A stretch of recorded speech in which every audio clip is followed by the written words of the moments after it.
आप देख रहे हैं वसीब न्यूज़ आरवाई के खबर शामिल करते हैं रहीम यार खान से हमारे नुमाइंदे राजिक ब्रेक की रिपोर्ट के मुताबिक दानिया मीर का रोड में मदरसे में कुरान पाक हिफ्ज़ कर रहा था।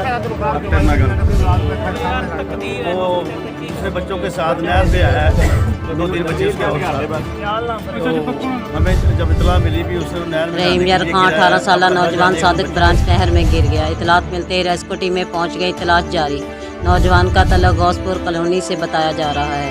रहीम यार खान गौसपुर कॉलोनी का रहायशी 18 साल दानियाल सादिक केनाल नहर में नहाते हुए डूब गया। लोगों ने रेस्क्यू को इतला की तो फौरी रेस्क्यू टीम में मौका पर पहुंच गई और ऑपरेशन शुरू कर दिया और नौजवान की तलाश जारी है। ऐनी शाहदीन के मुताबिक नौजवान दोस्त के साथ नहर में नहा रहा था तो गहरे पानी के पास डूब गया, जबकि वाक़ा के इतलात पर पुलिस की भारी नफरी मौका पर पहुंच गई। आप देख रहे हैं वसीब न्यूज़ आरवाई के।